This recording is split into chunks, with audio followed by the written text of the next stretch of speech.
and it came to me that when we look at most other fields, when you look at the human body, there's medical and physical science, and there's also a religious view. So people talk about tamasic food, and then what is holistic food for everyone.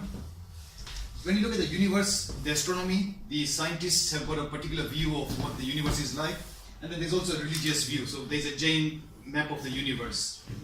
Same thing with meditation in yoga. There's a modern perspective. People do asanas, exercises. People talk of breathing exercises. And there's also a religious view that if you look at Acharya Mahapragya, he says that the chakras are associated with the endocrine glands of the human body. So there's always the blend of spirituality and modern sort of perspective. If you look at nature, there are all these people who believe in environment, conservation, and also if you look at the religious point of view, our Acharam Sutra is also mentioned about all life forms have got souls, and therefore we should be considerate for each other's well-being. Same thing with nutrition, science and health. There's a religious view. What kinds of foods are good? So then it occurred to me, how can we apply finance or finance theory to Jainism, and in particularly derivatives. Now derivatives are a very particular form of finance. Like most people know about shares and bonds, and derivatives are something quite special. They started since the 1970s, and they've now really exploded. And many people sometimes say that one of the reasons for the financial problems, Warren Buffett says, that derivatives are sometimes like toxic waste. Because if people don't use them properly, you can magnify your profits, and you can even magnify your losses significantly. So the purpose of today's talk is giving a brief overview of what derivatives are from a finance perspective, and then eventually towards the second part of my talk, I'll try to link that to Jainism to see how the principles of derivatives can be applied to the Jain point of view.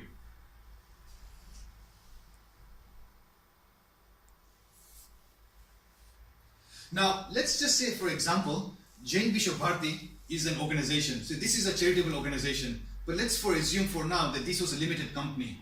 And as many of you know, that Jain Vishwa Bharati has got ambitions to purchase a property, and they want to relocate so that they can carry out its activities. Let's say, for example, that Jain Vishwa Bharati wants to purchase a property and they need £1 million. So if they need £1 million, what are the sources of income? Let's for now not consider that Jain Vishwa Bharati is a charitable organization. If it's a commercial property, then there are one of two ways of getting obviously finance from the banks, but if one of the other ways would be shares. So JVB can say that I'm going to issue a share. We are going to issue 1 million shares. Each share is going to be £1, and it tells to the public, please buy the share of our company. And if million shares are people contribute £1, then JVB gets his £1 million. The question is that why would you want to buy a share of JVB? You would then think, what is JVB? What's the business of JVB? JVB does Praksha meditation. They might be conducting workshops, shibirs, they'll be doing education. And each of these activities, let's say, because it's a commercial entity, then each of these activities will be paid for. So if we have a Praksha meditation camp, we'll be charging money for it. If we have got an education or something, so you would think that if JVB has got a very unique business proposition, and through all these activities, Gyan Shala, through all these workshops, shibis, in each of them, it's going to become a very popular activities they're going to be doing, then JVB will be able to raise much more money, and my £1 share will actually increase in value. So that's why you would like to purchase JVB share. Now, from a JVB's perspective, what happens? Why would they not want to issue shares? Because what happens is the control, JVB loses its control, because now the company belongs to each person who holds the share. So if you own £1, so some people say, I don't want to invest £1, but I want to invest £10,000. So you've got now higher percentage holding in JVB. And if someone owns £500,000 of shares, then they've got a significant person. So they're almost 50% of the company owns with them. And so whatever they say has to be, the JVB has to move along according to their wishes. So by issuing lots of shares, JVB loses its ownership structure. So the other way of raising finance for JVB is to issue debt. Saying we want to have control ourselves, the committee says we want to have control, we will actually issue a bond or a debt. So we got £1 million and we'll tell the public, please lend us some money and we will give you money back in 2 years times, 5 years times and 10 years times. And you'll say, why should I lend you money? We'll say, we'll give you interest. And so the interest will be dependent on the riskiness of JVB, how people perceive. So sometimes in the past, people used to get interest rates of 5%, 6%, 7%. Now the interest rates environments are very low. So you can say we'll give you 2% interest, which will be much better than putting in the bank.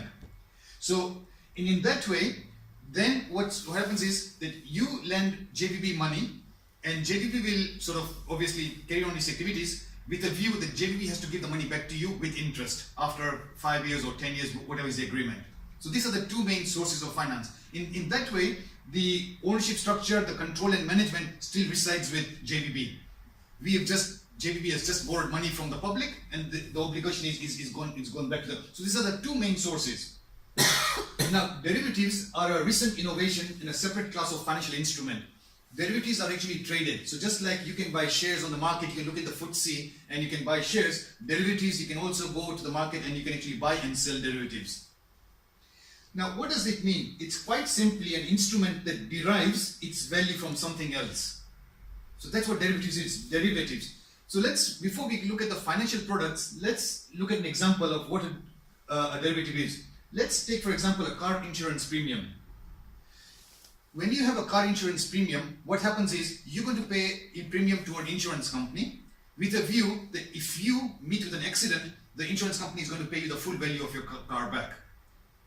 But if you look at it, and the question then arises, how does the car insurance company charge its premium? How come sometimes the premium is £400, sometimes it's £700, could be, if it's a young driver, then it's going to be £2,000. So this is where you have to look at it, that the car insurance is actually an option. So for example, if you had a minor dent on your car, are you going to go to the insurance company and claim? No. So by taking out a car insurance premium, you've got an option. You don't, so it's very important to know that when we talk about derivatives are also called as options. And this is a very, very important thing you have to keep at the back of your mind, that it's an option for you. You've paid a premium, and after paying that premium, the choice is yours whether you're going to make a claim or not. Obviously, if it's a minor dent, you know that if you're going to make a claim, then the insurance premium will go up the next year. So it's very important for you to know that, so it's an option, the choice is yours. And I'm really emphasizing the word option and the choice, because that's where the financial derivatives will come into picture. Let's look at the social class, social class. For example, Jainism says that we are all pure souls, but still the value of you depends. You belong to this caste here. You are the son of so and so. So your importance in society is being derived from something else, because otherwise we are all the same. We are all equal. But sometimes people say, "Oh, look at this person here. He's the chief executive of this company." So the person's choice. Or the person's value is actually deriving, your value is being derived from something else. Either your social background, your family background, your educational background, or your financial status. So your value is actually being derived by something else. So you can see where derivatives comes in, that your value of something has to come from something else. It's not your own value. The value is coming from something else. Now, option is an example of a derivative. The most important thing which we'll discuss later on, that options have a non-linear payoff. Now, what does a non-linear payoff mean? If you buy a share, so if you buy a share of £1, if that £1 goes to £1.50, you'll make 50 pence profit. If that £1 share goes down to, 50 pence, you have lost 50 pence. It's a linear product. The more the share price goes, you'll make a direct profit. The more the share price goes down, you'll make a loss. So it's a very linear product, up and down, just depending on the share price movement. Whereas a derivative is something quite different. You are going to be paying something, so you have paid, so that's a negative. You can see profit, so this is on the negative side. You've paid something, so that's negative. But you only make a profit if certain conditions are met. So let's look at the car insurance premium. You've paid a premium, so that's out of your pocket, car insurance premium. If your car is a write-off, then you get a full value of a car back. So you can see now there's a profit here if you exercise it. But if it's a minor dent, you'll say, no, I think there's no need for me to exercise. So the option is yours. So it's a non-linear payoff. So you've paid a premium, and you'll only gain if you exercise, I now, because the car has been written off, let me get the full value of the car back, so that then you'll get the full value of your car. So it's a non-linear payoff. Otherwise, what happens every year, you lose your premium. So every year you've paid premium and you've lost that premium. And I'm giving you this insurance example, and we'll look at the same example when you look at shares. Okay, so we'll look at that a bit later on. So let's look at what an Oxford English Dictionary definition is. Option. What is an option? The right or power of choosing. And this is fundamentally the essence of derivatives. Derivatives are giving you the right or the power of choosing. It's not mandatory. Some party has got the right to exercise, and other party has to fulfill that obligation. So this is very, very important, and that's why it's called option. We've looked at the car insurance premium. The premium depends on the value of the car. So now we are going into the nitty-gritty of how do I choose what's the premium? What's the premium dependent upon? And that's essentially the essence of what I'm trying to get to, because eventually there were Black and Scholes, there were two Nobel laureates in America who actually found out the value of finding a derivative. How do you actually find the value of an option? So I'm leading towards that. So to look at the car insurance premium, which is the value of the option, it depends on the value of the car. So if it's a small mini car, then the premium will be less. If it's going to be a Rolls Royce, the value is going to be. So it depends on the spot value, the value of the underlying. Because the premium, which is a derivative, it depends on the car. The premium is depending on something else. And what is this something else? The value of this, the spot value of the car. It depends on the postcode. So if you are staying in a very small rural area, then they'll say, there are very few people living in this area, the density is very small, the chances of accidents are very low, so the premium is going to be low. But if you're staying in a cosmopolitan city, then it's going to be very high. And in financial jargon, what is this? Volatility. So what does volatility mean in financial jargon? Volatility means something which is going to fluctuate so much, that's very volatile asset, and something which is going to go very small, that's less volatile. So in financial jargon, the postcode means volatility, and what that implies is that if the volatility is low, then the value of the option is low. But if the volatility is high, then the value of the option is going to be much higher. And again, this will come clear when you look at this example of the stock price. The other factor which determines the premium of this of your car insurance premium is the duration. How long do you want the insurance premium for? Do you want it for 6 months? I just want to insure my car for 6 months. Then the premium will be this X amount. But if you want to insure it for 1 year, then it's going to be twice the amount. So the value of your premium depends on the duration. How long do you want the option for? So greater the duration, greater is going to be the value of the premium. And bear in mind, I'm going to be discussing all this from a financial perspective and then link that to spirituality. Other examples is, for example, a piece of land with potential oil. So there is Shell company. They want to say that we've now got a piece of land here, and they now need to actually drill, and with a view that we do not know if oil is going to be there. But the initial outlay is going to be a huge amount of money to actually even find out whether the oil is going to be there. So the option is theirs. It's not mandatory that they need to actually drill. So the option is, so the committee or the directors will say, should we actually engage in this? And what's going to determine that? The value of the oil. If the price of the oil has really dropped down, they'll say, why should I spend all this amount of time and effort to drill? Maybe I'll find oil. And if I do find oil, the price of oil has gone so down that it's not even worth me doing all this. So it depends. So that's a spot value, the value of the oil. So that determines whether they want to do it. But again, it's an option.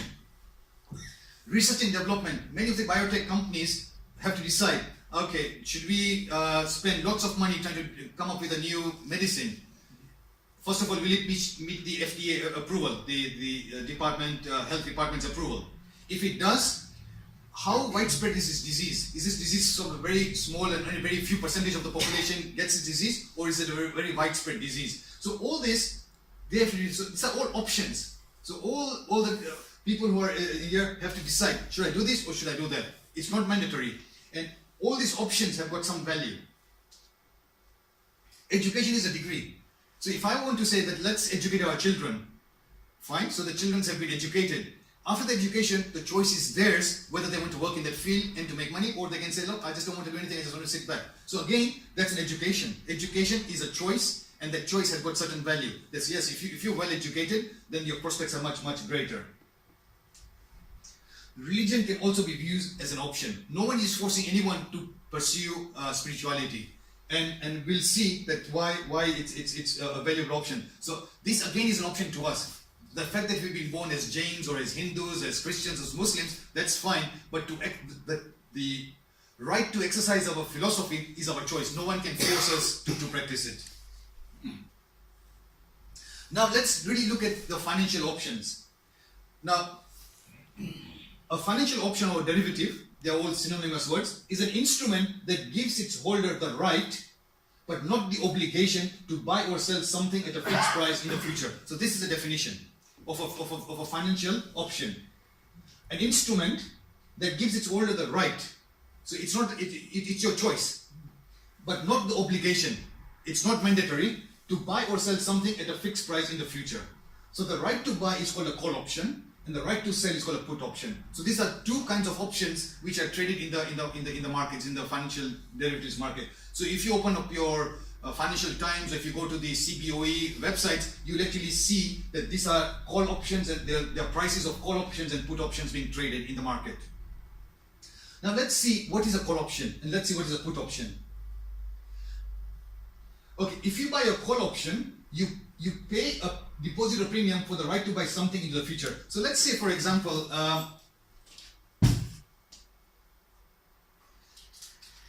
so JVB share price is £1. So what's going to happen? You don't want to buy the JVB share, but you'll say, in fact, I think that's the next example. I'll discuss that a bit later. But let's just understand what these call options are. If you buy a call option, you pay a deposit or premium for a right to buy something into the future. So what are you trying to do? Is I'm going to be paying a premium, and you got a piece of paper saying I've paid 20 pence or 50 pence, so I've paid some premium, and with this piece of paper, you've got the right to buy something into the future for a fixed duration. So you can say that this contract is valid for 6 months, and I've got the right to buy something in 3 months' time, or 6 months' time, or a year's time, depending on what contract you choose. So if you've bought the option, the person who is sell, because there are always two parties. When you buy a share, that means someone has sold the share. It doesn't come out of thin air. So whenever you buy something, someone has actually sold it. There are two parties to a transaction. So the seller of the option is forced to sell it to you at the agreed price. So the choice is yours. When you say you've got the right to buy something, so when you've paid the insurance premium to the car insurance company, then it's mandatory for them to pay if your car is a write-off. Then it's not their choice. The choice is yours to exercise. So one party has got the choice, the other party has to fulfill its obligation.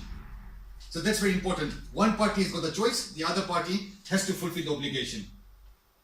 You decide in the future whether you want to buy it or lose your deposit. So that's a call option. So here you gain as the market rises, and I'll show that to you. A put option is very unique, and this is one of the prime reasons why the derivatives have become quite popular, because there's a very common concept in finance which is known as shorting. You can short the market. What does shorting mean? Is you can sell something with a view of making money. So traditionally think of it, most people when they buy something, the idea is to make money if the price goes up. If the price goes down, then you lose money. There's a novel concept, how can you make money in a falling market? If something is going to be dropping, how can you make money in something which is falling? And that's where the put options comes into the picture. You can make money in a falling market. Most of us were always used to it. If I buy something, if I buy a house, if the house goes up in value, I've made a profit. You buy a share, if the share price goes up, you've made money. If the share price goes down, you've lost money. But the opposite is, how can you make money in a falling market? You know that right now the markets are at all-time high, and you've got a very strong feeling that maybe the markets are going to go down. So this is where the put options come in. If you buy a put option, you pay a deposit. So you've again paid a deposit for the right to sell something into the future. So you've paid something, and now you don't have the right to buy, but you've got the right to sell. Now it's very important to realize that when you've got the right to sell, you do not own the asset. You'd say, I'm going to sell this house. But you don't own the house. How can you enter into a market and saying, I'm going to sell this house? When the asset, You can only sell something which you own. You can sell, I've got my watch, I'm going to sell my watch, I'm going to sell my phone. If you own the asset, you can sell it. But how can you enter into an agreement and say, I'm going to sell something to you, but I don't own the thing? Is there any way you can think of how you can do that? How can you enter into a market, into an agreement, saying, I'm going to sell you something. I enter into agreement with you that I'll sell you something. I'll sell this pen to you. But I don't own this pen. I don't own this. So when will I enter the market? Any ideas how you can make, why would I enter into that argument? I'll tell you that I'll sell this to you in 6 months' time at £1. Why would I want to enter into that agreement? Think that it will go down. Exactly. So if I have got a very strong feeling that the price of this pen is going to go down to 50 pence in 6 months' time, I will enter into an agreement saying, okay, I've entered an agreement, I'll go to the market, buy it for 50 pence and I'll sell it to you at one, because I've entered into an agreement that I'll sell it to you for £1. So I made money in a falling market. If my guess was wrong, if this price of pen becomes £2 in 6 months' time, I've lost my deposit. I've paid a deposit to sell something into the future. So if my bet was wrong, then fine, I've lost that 20 pence. So whatever the deposit or premium I've paid. So you can see that when I enter into a put option, if the price goes down, I make money. In a falling market, I make money, and I've paid a small premium for that. And that's exactly what happens to shares. So put options, you make money in a falling market. Call options, you make money in a rising market. Why will I make money in a rising market? I've got the right to buy. So I paid a premium, and I've got the right to buy something. So okay, I say that I've paid a premium 50 pence, and I said I've got the right, so you now own the pen, and I've got the right to buy it from you at £1 in 6 months' time.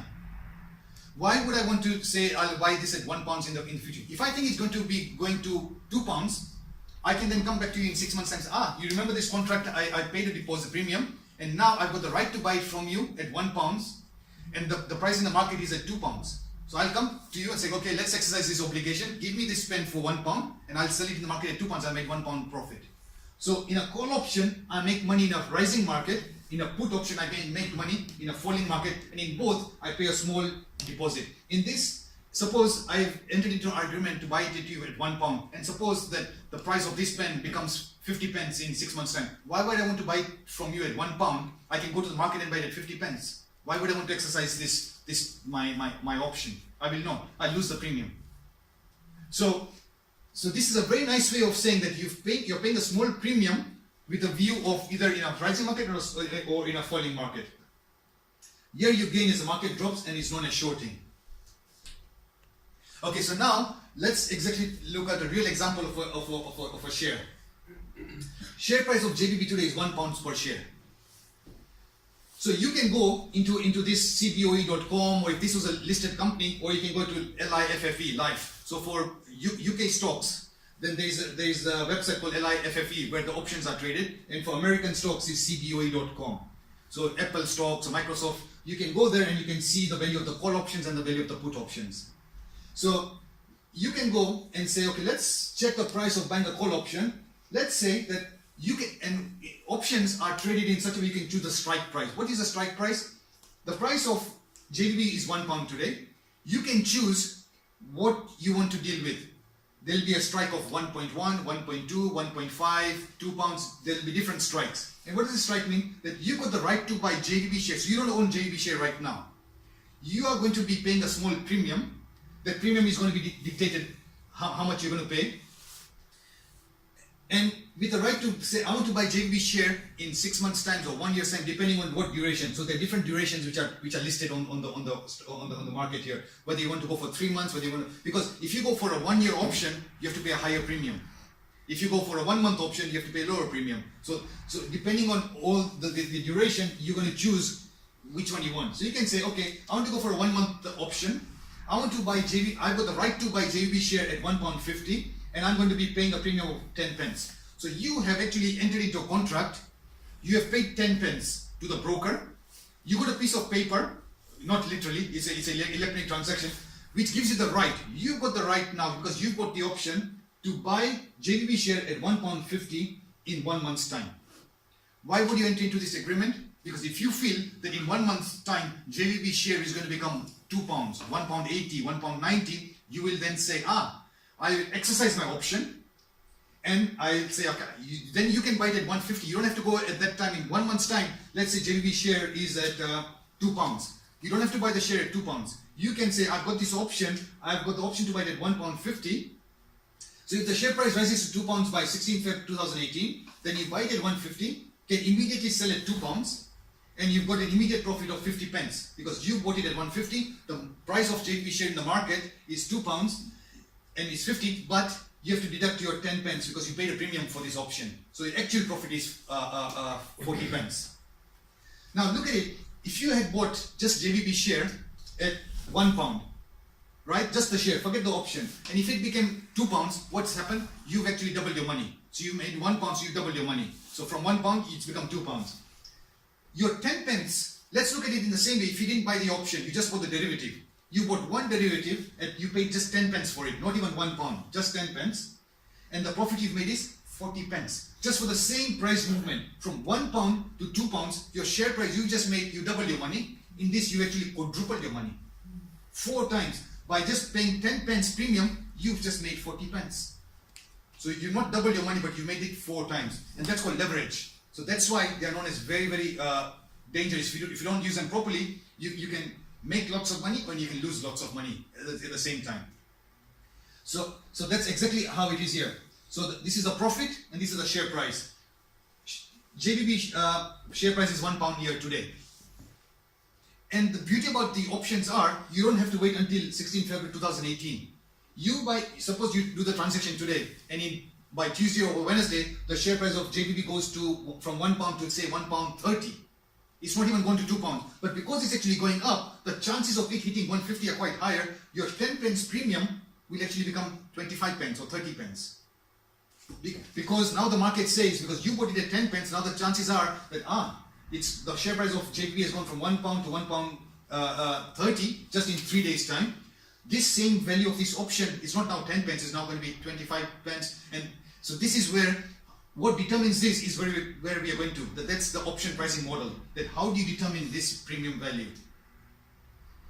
And you can then trade, you don't have to wait until Feb 2018. You can go to the market and say, I bought it at 10 pence, I want to sell it at 25 pence. I don't want to wait until the maturity. But what happens is that if the share price, or if your bet was wrong, if the share price of JVB remained at £1 or even less than £1.50, then you just lose the premium. You don't exercise it, and that 10 pence that you paid, that's gone.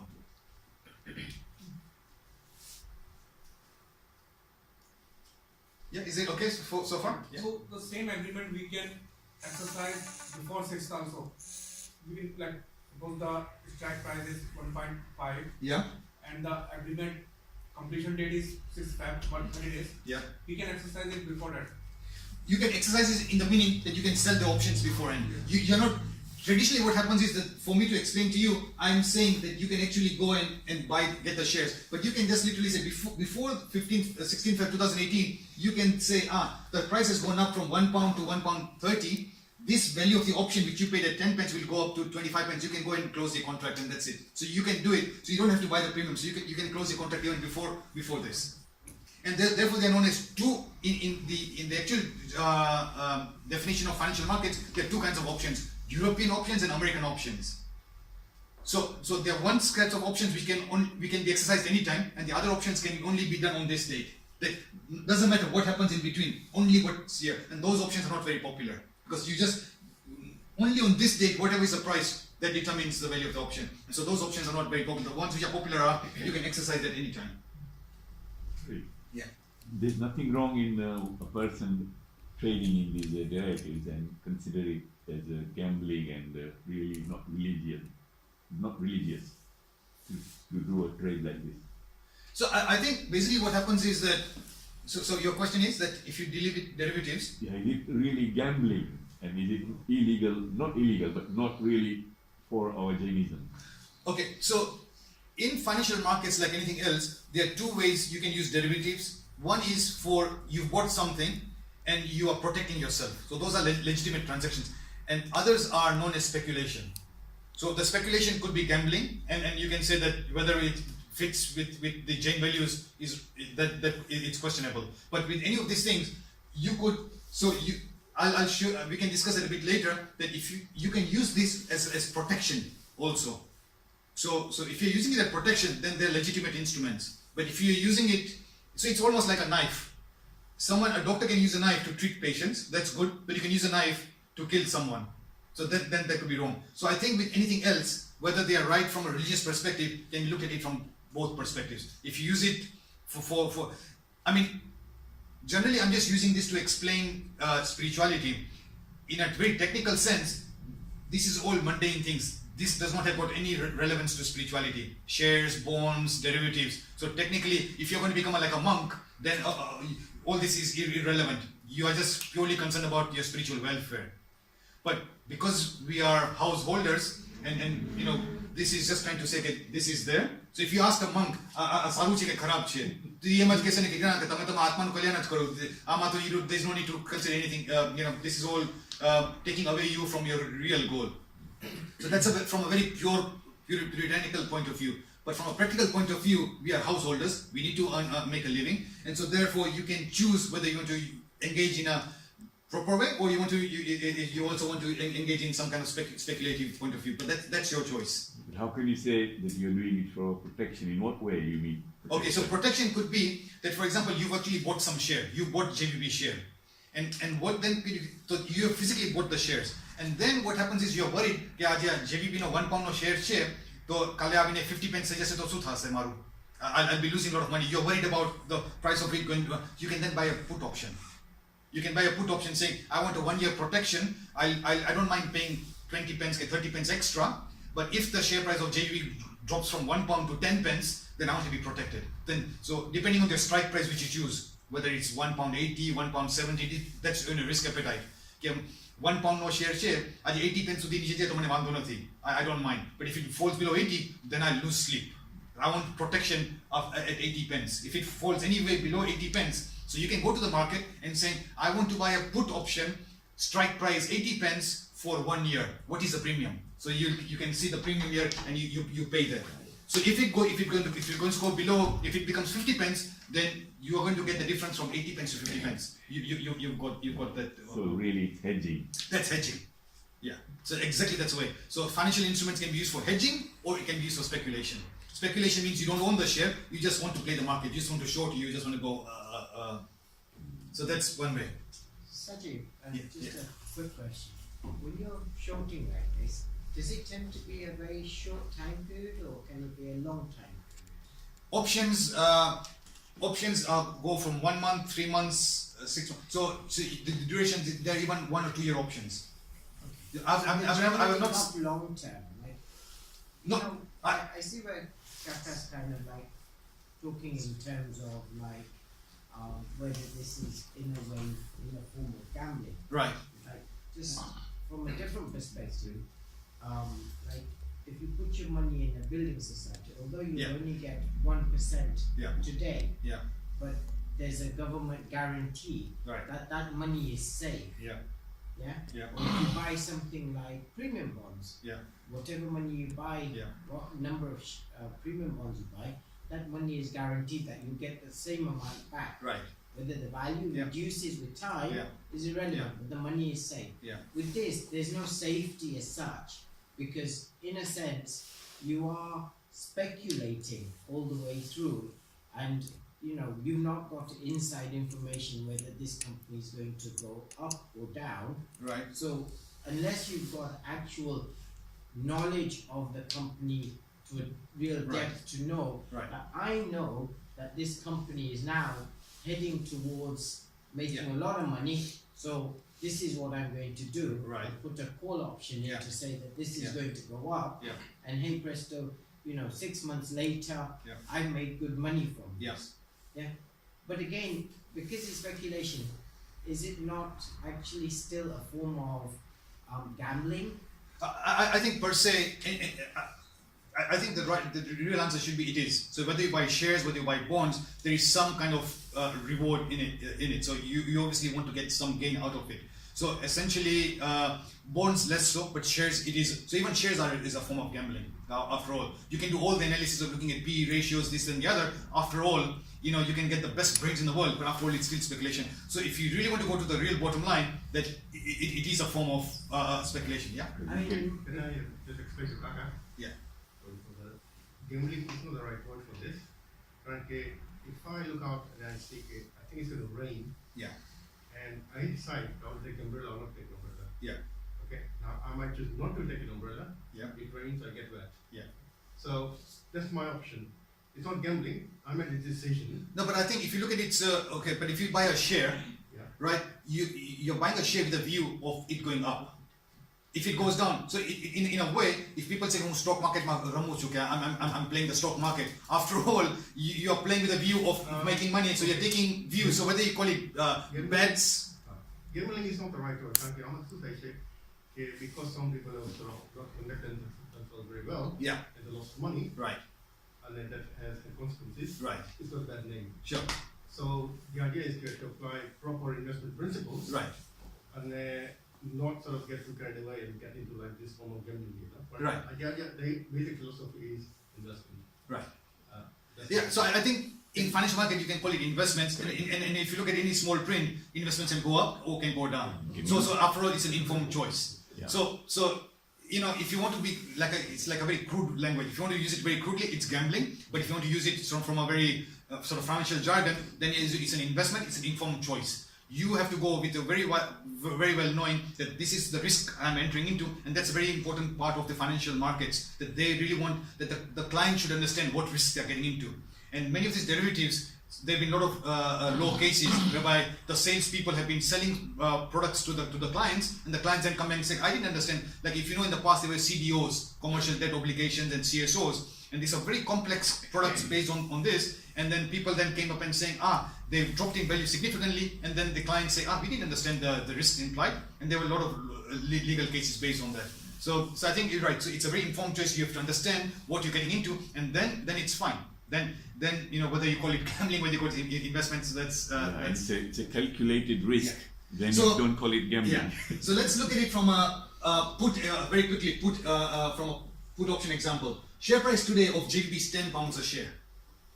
You check the price of buying a put option at strike 7. So now the price of JVB is so high, you now feel that the market's at top end. The only way it's now for it to go down. That's again a view. It could go from £10 to £20 or £30, but you feel that the price now it's going to go down. So you can go and say, I want to choose a strike price of 7. So this strike price is your choice. There will be a strike price of 9, 8, 7, 6, 5, 4. If the strike price is 4, that means the premium you're going to pay is very low, because the protection is, the chance of it going from £10 to £4 is so low that for you to buy that protection, someone say the premium is going to be below. If you want to buy a protection, it's at £10 and £9, the premium you have to pay is very high. So you have to make these choices that how much do I really want to do the protection. The maturity is against your choice. Do I want protection for 1 month, 3 months, 6 months, 9 months? But you cannot say I want 27 days. So they are fixed contracts, 1 month, 3 months. So and you can see when they are listed, and then you'll pay a premium. If the share price falls to £5 by 16 Feb, then what happens is, remember, when you have done this, you have sold something. You got the right to sell something, but you don't own it. So if it has gone down to £5, you can go to the market. You can say, I'll buy it at £5. You sell it immediately at £7 because you got the right to sell. One person has got the right to sell. You made an immediate profit of £2, but you've already paid a premium of 10 pence. So you made about £1.90. So as you can see, look at this graph here. Share price. This is share price increasing, but as the share price is going down, down, down, down, your profit is going up, up, up. So these are the two ways of literally saying. When I said in the first slide, non-linear payoff. It's not going linear payoff. Is just like this. A share price. If something goes this way, that's a linear payoff. But this is a non-linear payoff. So if you look at a call option, you make money in a rising market. So as you see, the share price is going up, up, up, up, and your profit on this side is going up, up. So you make money in a rising market in a call option, and in a put option, you make money in a falling market.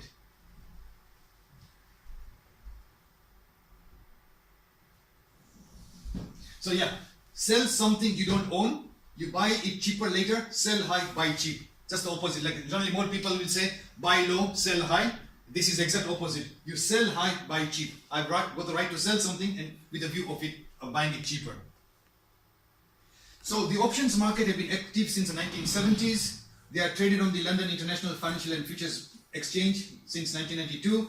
At present, options are traded on shares of approximately 70 major UK companies. So they have to be quite listed companies for you to trade options. So some of the smaller companies don't have options listed. And options are traded just like shares and bonds. So you can go to these websites and trade on this. So this is a real example of what you can see, what you will see when you go in there. So you can see that these are the strike prices here, 10, 12, 50, 15. So these are the different strike price. Then you will see strike price, maturity, whether it's July, August, September. So there's going to be a strike price, there's going to be a maturity, and then obviously there's a bid ask on this. So it's like on Microsoft. And this is call options, and on this side this will be put options. Now, the real crux of today's talk is, how do you come up with this option value? How do you determine what is the value? Do I pay 10 pence premium? Do I pay 30 pence premium? How do I come up with this value of this option? And Sholes, Merton, and Fisher and Black, these were Nobel laureates in USA in about 1970s, scholars, financial scholars, and they did a lot of brainstorming and came up with a magic formula, and then they got a Nobel Prize. So they came up with all this research. How do I determine the value of this option? Now, this value of the option is almost like a black box. Let's look at it. So if you went to a restaurant and saying, I'll count the fine share, very nice food. What happens is you've got the ingredients, then there's a process, recipe and method, and then you'll get the output. Again, with spirituality, you've got the knowledge, then you've got some process. This is how you should be doing meditation, yoga, and then hopefully there's an output. Same thing with these financial markets. They said, let's look at some inputs. What are the key parameters which determines an option value? So these are some inputs. There's going to be some formula, some magic formula, and then I'll get the output value.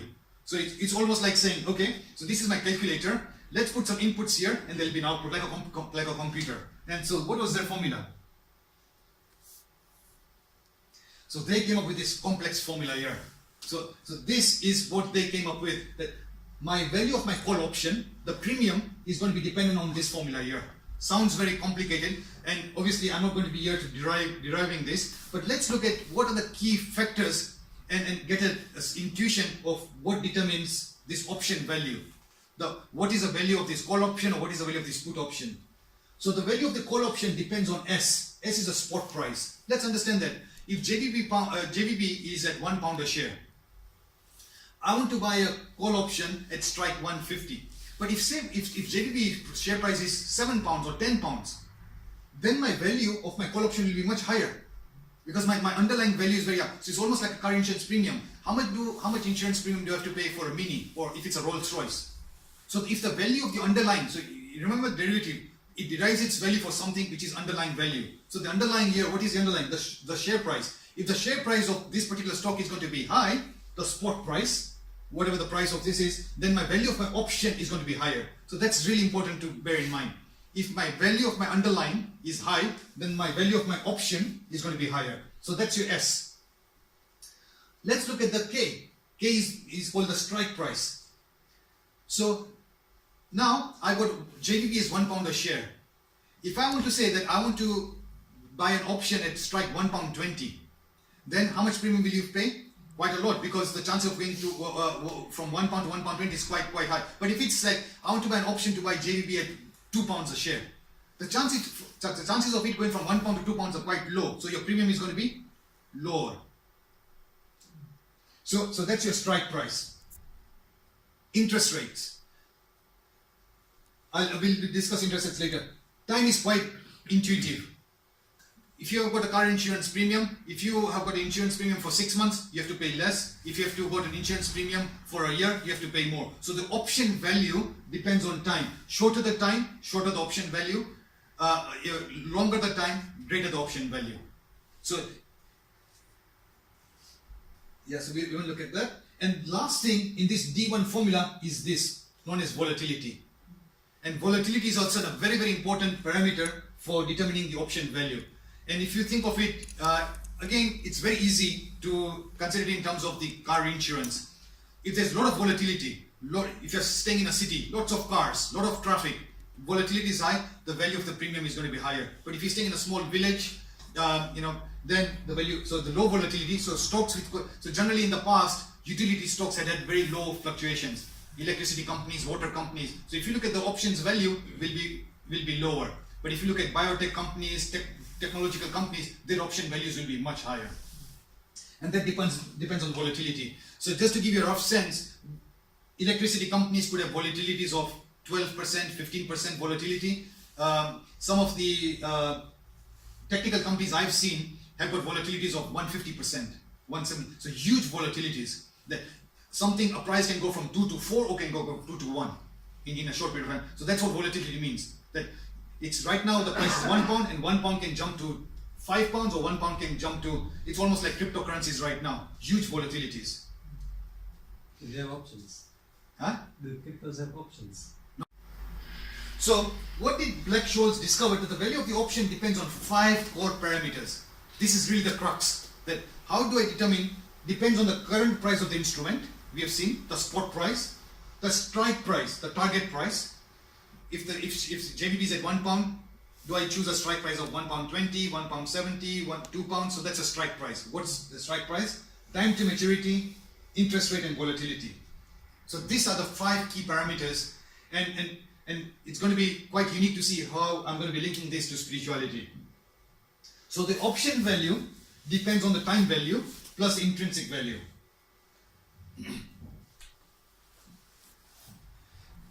Okay, so let's just look at this.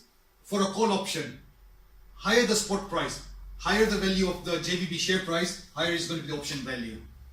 Higher the strike price, lower the option value. Because if JVB right now is at £1 and you say I want to have the right to buy JVB share at £2 in 1 year's time, the chance of it hitting £2 is so low that the premium, someone says, okay, what's the right of the premium, is going to be quite low.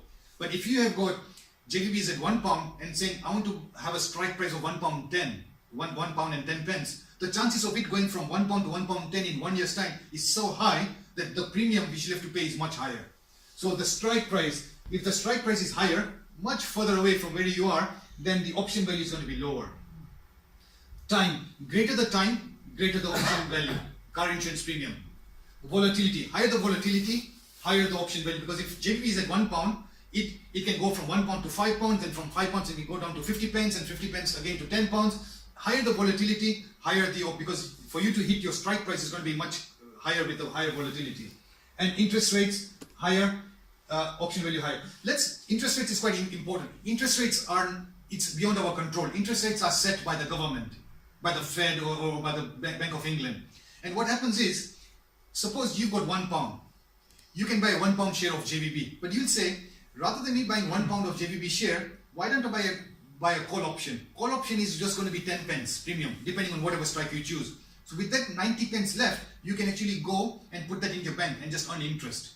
So higher the interest rates, if the interest rates were 10%, you're actually earning money on your 90 pence and you're only speculating with your 10 pence. So higher the interest rates, higher the option value.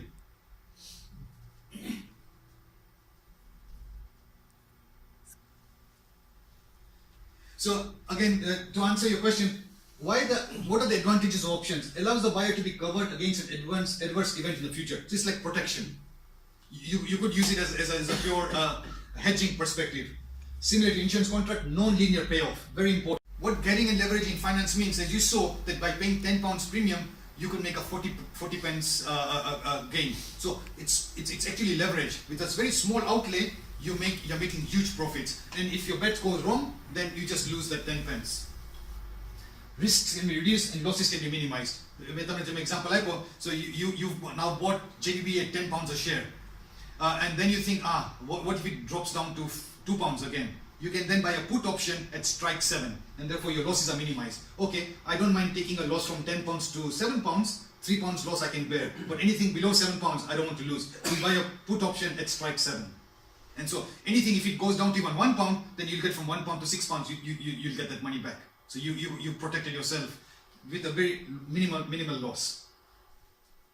So use of options, speculation and casino. It's almost like casino. People can say they just want to speculate, or hedging or protection. So these are again uses of options. Could be used in 2 ways. Now let's look at Black Sholes applied to Jainism. Does option have any value? We'll focus on the 5 golden parameters of the option value. Okay, so I'll look at the first principle. Now I'm linking this to spirituality. The first parameter is the spot value. The value of the option depends on the spot value. In spirituality, what is the spot value? The spot value is we are being born in the Jain faith. So that is our underlying spot value. Because I've got the right to follow my spirituality. It's my choice whether I want to follow religion. So the spot value for me is simply being born. Human birth is rare. In Uttaraden Sutra it says getting birth in a human, because if we believe in the reincarnation, human birth is rare. Out of that human birth, we've been fortunate enough to have this Jain philosophy. Liberation is possible in humans only. So therefore, if you are born in any other realms, then even as Devlok, even if you're born as angels, you cannot get liberation. Liberation is only possible in the human form. So therefore, my spot value is quite high. I've been born as a human. I've got the Jain faith, and now liberation is only possible through this domain. We've got the sanskar from our parents, from our family, from our heritage. We've got the culture, we've got the temples, we've got the various prayers, we've got the meditation techniques, pilgrimage. We've got all these things, so this is the spot value. And so therefore, if the spot value is very high, the value to practice this religion is very high. Now, if you look at it, there is actually was a psychologist, Maslow's hierarchy of needs. And he's saying that for any human person, first thing is they need clean air, they need food, water, sleep, and excretion. These are the basic needs which people need. I cannot think of all this religion and all these high ideals if I do not have my basic matters met. Then after I have got the basic food, water, then I need to look at security. Do I have a house over myself? Do I have employment? Can I earn income? And looking after my family. So this is the second level of safety. Then they said after you got this, then people want friendship, family, and intimacy between people. After that, then the next level is esteem. After all this, then I can say I've got self-esteem, I've got confidence, I've got achievement. Because now if I don't have any money, if I'm very poor, I don't have the confidence, I don't have the self-esteem. And after all these levels, can I then think of morality, creativity, spontaneity? So that what it's saying is, okay, it's nice we're in that privileged position that we don't have to. We've got a nice income. You look at so many parts of the world, Syria and many other places. There's so much strife. There's so much problems in those areas that people can't even think of religion and spirituality at that stage, because you're just looking at day-to-day survival.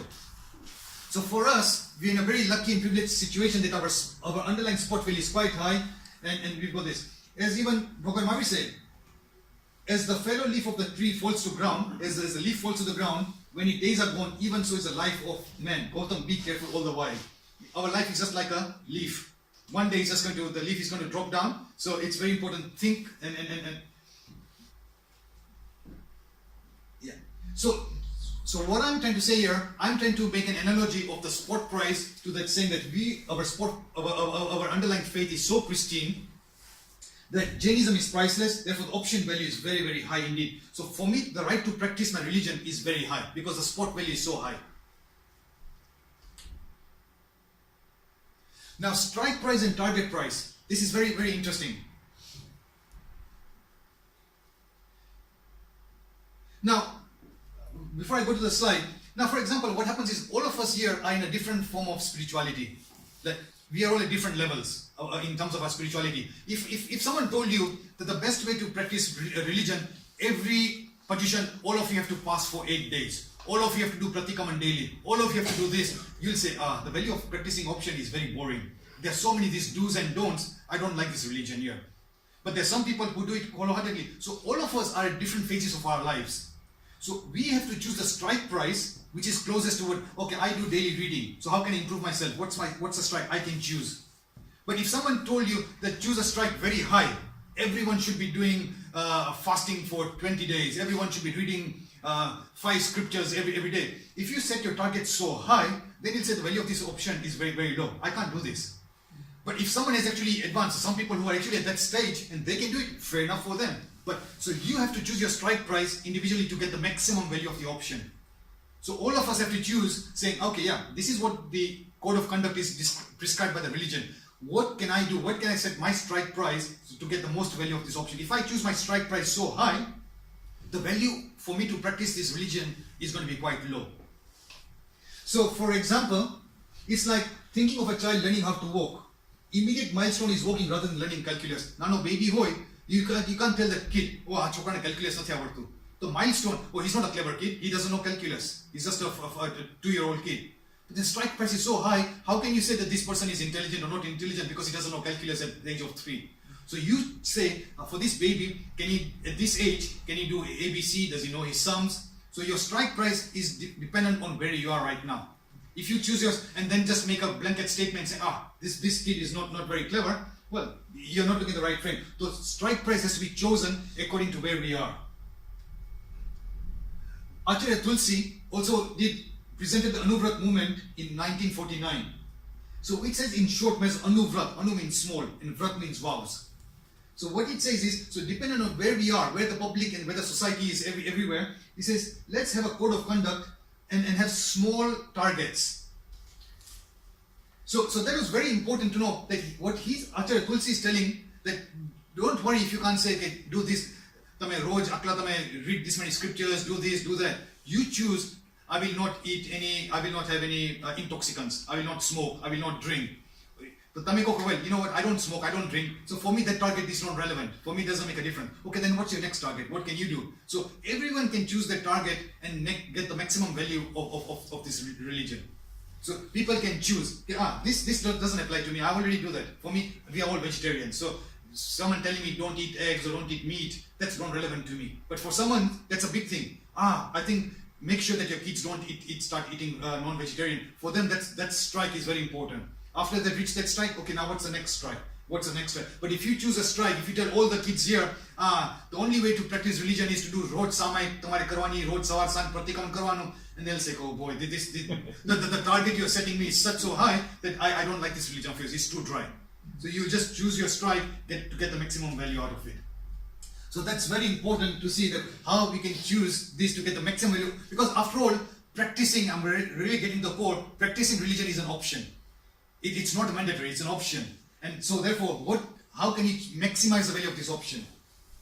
So to maximum value of Jainism, set achievable targets to climb the spiritual ladder. And all of us will be at different levels. And so therefore, everyone can set their own targets to say, how can I maximize this value? This is very interesting. I mean, when I was young, I have heard many times, religion kare garanu, buddho thai se tare religion garanu, atyano time chhe ne kaam karanu time. It's time to make money, time to enjoy, and religion is time when we have sort of grey hair. I'll say that's a time to start following religion.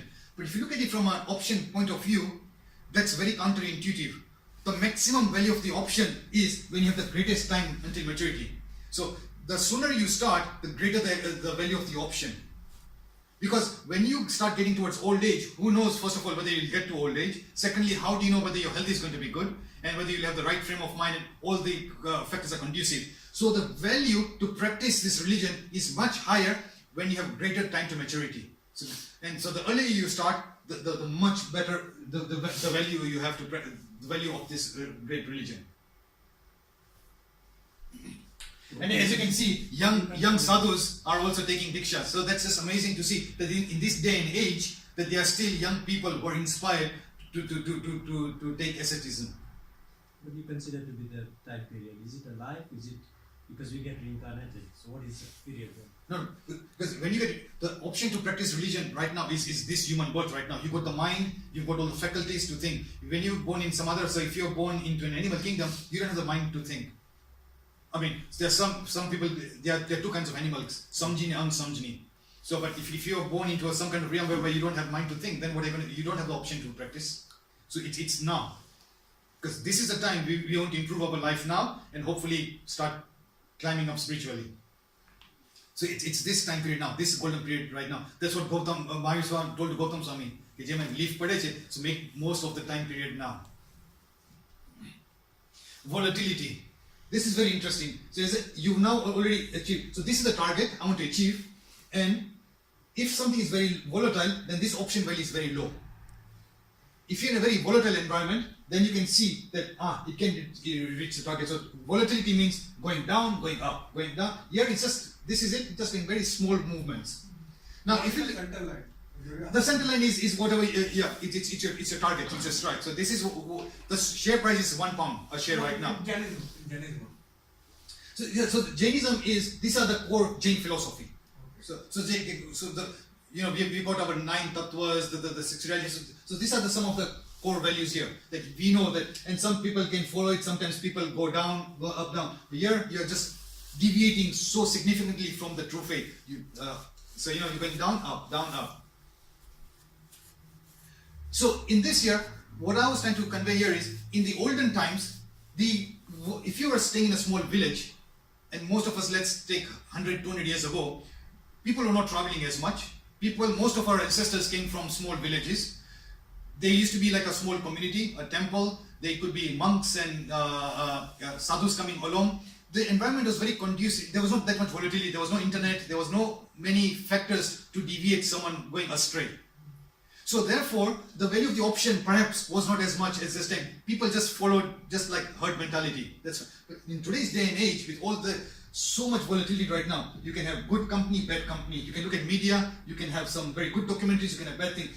Good friends, bad friends. We are staying in a very volatile environment right now. And before, people used to have this conception that if you're in India or in some kind of Eastern countries, then they were like, but right now, if you look at what's happening in India or any other Eastern countries, there's no difference between West and the East right now. Before there was a clear demarcation. You people in the West, there's a lot of volatility, but in the East we have got some very high moral values and all these things. But right now, that distinction is blurred. Whether it's East or West, the whole world is in a very volatile environment.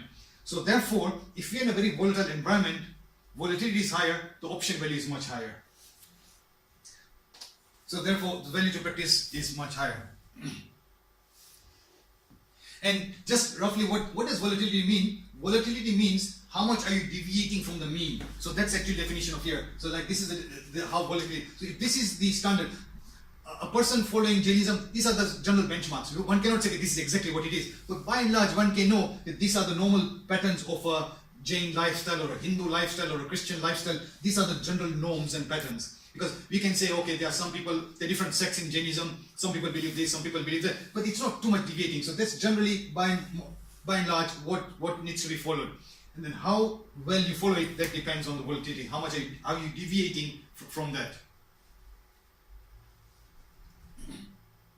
Now, interest rates. So, higher the interest rates, greater the option value. In Jainism, interest rate is the environment, because we are not in control of the interest rates. Like in technicals, in finance, we have no control over rates. They are set by the Bank of England or by the Fed. If the interest rates are high, you keep money in bank. There's huge demand for options, because I can say I can earn a lot of money in the bank, and then with a small amount of money, I can now trade into the options market. They've got a higher option value. How am I linking that to Jain Dharma? We have had no control of our current birth. They were set by past karmas. The fact that we are born as humans, we had no control over that. After past karmas, that has determined our present form.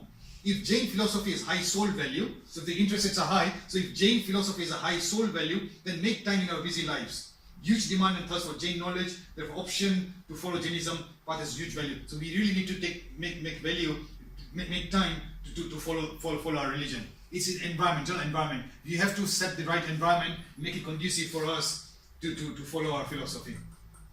For example, if our Jain philosophy's base was hinsa, no, this is wrong. Every time something wrong happens, fight. Then one can argue that the option can be very, very, very low, because all the time you're just talking about himsa, you're fighting. So our philosophy has got a very pristine, it's got anekantvad. It's got so many other principles that, ahimsa, anekantvad, that we have got a very, very strong value to say that, our underlying principles are very, very pristine, and therefore we need to follow. The environment is very conducive for us to follow. Now, what's the difference between financial options and Jain options?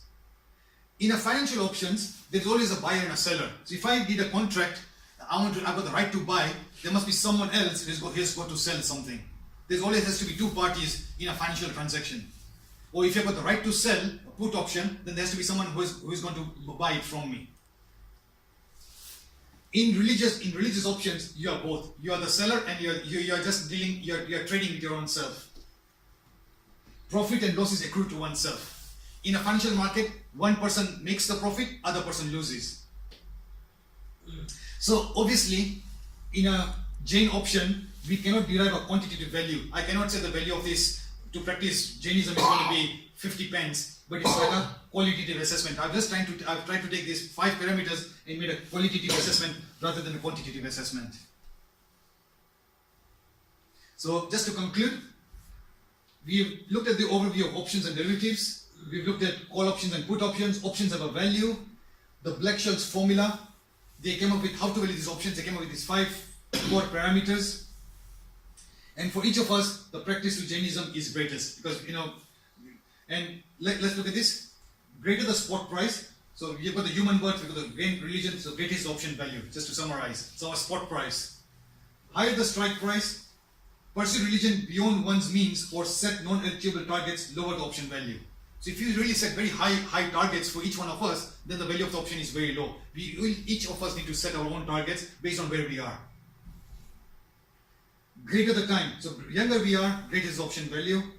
Higher the volatility, greater the divergence in virtues and vices in our environment, higher the option value. We can see in our society right now, there's so much divergence. If children go to school, there are people having drugs, people smoking. There's just so much divergence. And so therefore, for even the children to say, yes, I need to stay on this strong path here, then there's a higher value because they are seeing so much. Some people are great, some people are doing this, and how to maintain your path is therefore it's very important.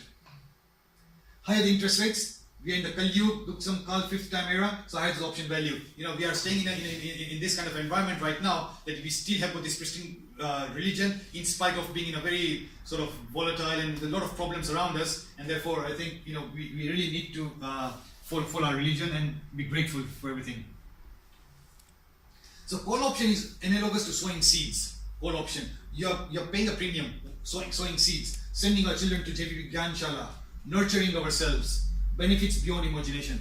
And so therefore when you look at the non-linear payoff, if I spend little bit of time doing this, then the payoff to our children, to ourselves, the payoff is non-linear. Even after Uvasagram Maveche, Chintamani Kapapai Ubbhaiye, and Uvasagram Stotrama. So what happens is, by reciting this stotra, Chintamani is what? A jewel. And in that jewel, what they say is that if you made a wish, okay, let my health become better, then that jewel will actually make your health better. It's like a wish-fulfilling stone. Kapapaya, Kalpa Vraksh, that's what Kapapaya is. So in those times, there used to be the theory that you could be under a tree, Kalpa Vraksh, whatever you decide, I need a house, I need a shelter, I need this, that tree will fulfill all your wishes. And say, even more than that, just by bowing down to Parshvanath Bhagwan, my wishes will be fulfilled. So you can imagine that even in spite of all this, the benefits can be huge for us. So by spending a little bit, the benefits, the profits accruing to us is going to be huge. Put option. How does put option? So how can I gain in a negative market? So that's sort of, in a financial sense, put option is that how can I get value in a downward market? Whenever we find ourselves in difficult or negative situations, we can uplift ourselves spirituality. So nurturing ourselves, so we can gain in pain.